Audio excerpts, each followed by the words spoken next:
Aujourd'hui, je vais t'expliquer ce qu'il se passe vraiment quand tu envoies des bitcoins à quelqu'un. Chaque étape, de ton portefeuille en passant bien évidemment par la blockchain Bitcoin et jusqu'au portefeuille du destinataire. Ça peut paraître technique à premier abord, avec un vocabulaire compliqué, mais tu vas voir, en fait c'est beaucoup plus simple que ce que l'on pense. Allez, c'est parti.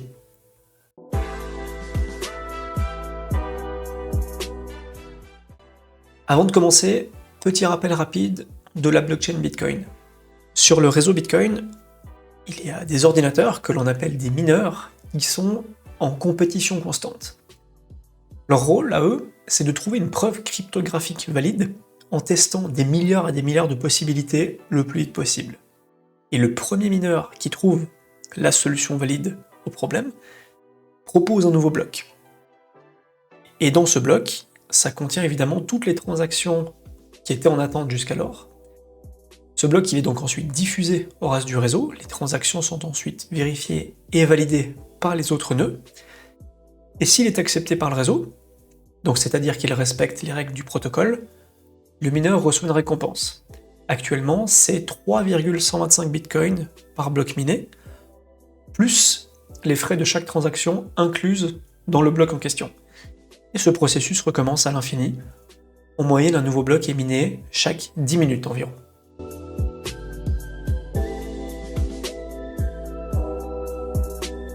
Là, on reprend ensuite l'image de la dernière fois, dans la dernière vidéo, où Alice voulait envoyer un bitcoin à Bob, au travers du réseau Bitcoin. En réalité, ce qu'a besoin Alice pour effectuer cette transaction, c'est donc d'un téléphone ou d'un ordinateur, d'une connexion internet, pour se relier au réseau Bitcoin, et ce qu'elle a besoin de connaître, c'est l'adresse de destination. Ça, c'est Bob qui va lui transmettre. Cette adresse, c'est une adresse publique que tout le monde peut connaître, qui ne met pas en danger vos fonds. C'est un peu comme l'équivalent de l'adresse postale que vous avez tous à la maison, qui permet au facteur de vous livrer correctement les enveloppes. Mais cette adresse ne permet pas de retirer ce qu'il y a dans la boîte aux lettres, mais simplement de recevoir.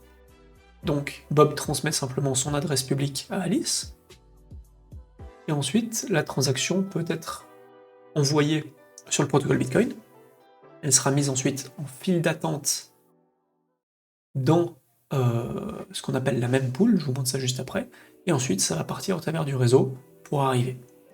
Ce que j'entends par file d'attente, c'est en gros ici un site internet qui permet de visualiser la blockchain Bitcoin en temps réel. On voit ici chaque bloc, les derniers blocs minés récemment, avec quel mineur a reçu la récompense. Et il y a ici, dans ce bloc-là, donc c'est le bloc le plus proche, qui est donc le bloc suivant qui va arriver dès qu'un mineur aura trouvé la solution cryptographique au problème. Et on voit en direct ici les futures transactions qui s'accumulent, et qui s'additionnent petit à petit, jusqu'à ce que le bloc soit miné. Ah, bon voilà, à l'instant, le bloc vient d'être miné, par le mineur Antpool, et ça repart ensuite dans la file d'attente pour le bloc suivant. Et ainsi de suite.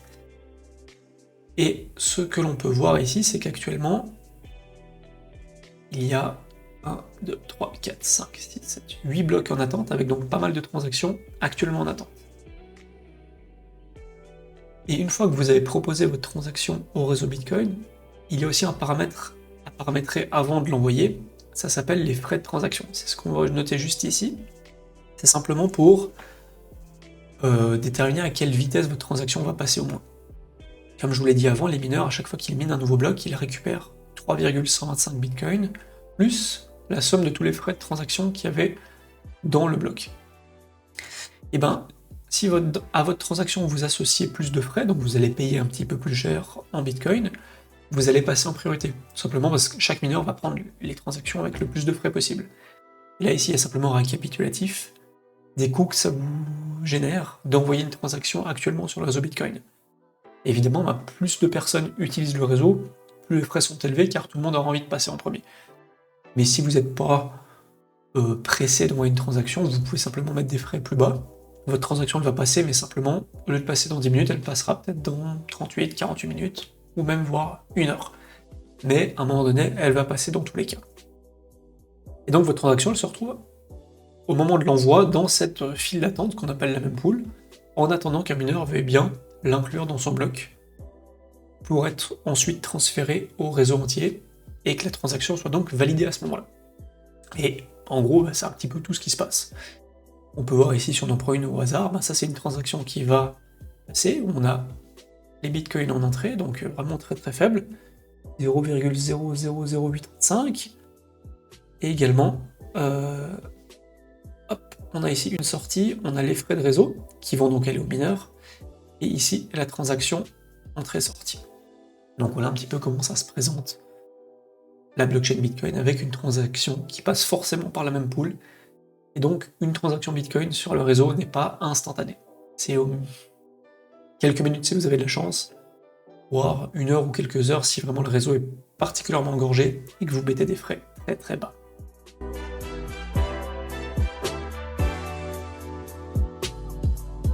Par contre, avec ce que je viens d'expliquer, on est d'accord qu'il y a un petit problème. Si Bitcoin a pour vocation de devenir une monnaie que tout le monde utilise au quotidien, quand tu vas au magasin, t'as pas envie d'attendre 10 minutes voire plus à la caisse que ton paiement il soit validé. Ce que tu as envie vraiment, c'est qu'il y ait un paiement instantané en quelques secondes maximum qui puisse être validé directement. Et ce qu'on voit clairement, c'est que la blockchain Bitcoin, qui a cette couche-là, ne permet pas de faire des paiements instantanés. Elle permet de finaliser des paiements en quelques dizaines de minutes, ça c'est trop bien, car on est garanti qu'après une dizaine de minutes, le paiement il est validé à 100%, terminé, bonsoir. Mais pour les paiements du quotidien, qui doivent être rapides et instantanés, il nous faut quelque chose de plus.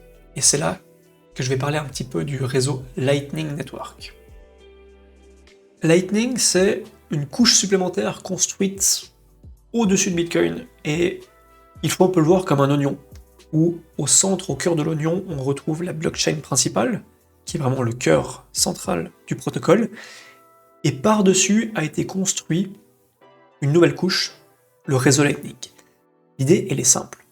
Au lieu d'inscrire chaque paiement sur la blockchain Bitcoin principale, on va ouvrir un canal de paiement, payment channel, entre deux personnes. Le canal est évidemment sécurisé par la blockchain Bitcoin, mais les échanges à l'intérieur de ce canal se font en dehors de la blockchain principale. On peut s'échanger 100 fois des bitcoins à travers ce canal, en faisant des gauche-droite, sans qu'ils ne soient inscrits sur la blockchain. Concrètement, une fois le canal ouvert, on peut donc envoyer des paiements instantanés pour quelques centimes de frais, voire moins, autant de fois que tu veux. La blockchain Bitcoin, elle n'intervient qu'à l'ouverture et à la fermeture du canal. C'est à ce moment-là que les transactions sont enregistrées sur le protocole Bitcoin. Donc, tant que le canal reste ouvert, il n'y a rien qui est inscrit sur la blockchain, et les frais d'échange sont donc ridiculement faibles. Et surtout, tu n'as pas besoin d'ouvrir un canal avec chaque personne dont tu souhaites échanger. Les paiements peuvent transiter à travers un réseau de canaux interconnectés entre eux. C'est pour ça qu'on parle de réseau Lightning. C'est ce qu'on voit un petit peu ici.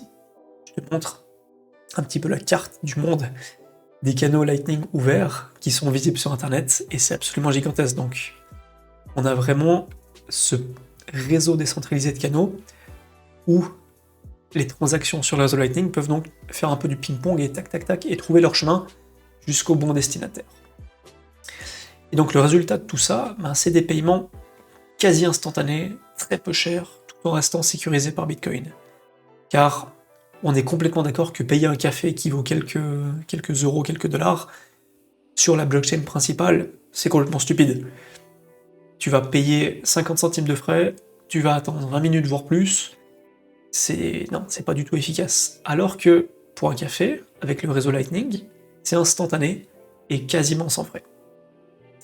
Et c'est littéralement cette couche qui est utilisée au quotidien par les bitcoiners pour payer leur café, leur pizza, leurs vêtements, enfin bref, tous leurs achats du quotidien pour les petites transactions entre guillemets. D'ailleurs, si tu souhaites me soutenir, le QR code que tu vois en bas à gauche, c'est l'adresse publique de mon portefeuille Lightning, où tu peux m'envoyer, si tu le souhaites, quelques satoshi via ce réseau pour m'aider. Et voilà, c'est tout pour aujourd'hui. Je voulais absolument rester simple et sans trop de détails, c'était vraiment pas le but. Donc je te souhaite de bonnes fêtes de fin d'année 2025 et à bientôt pour une prochaine vidéo. Allez, salut!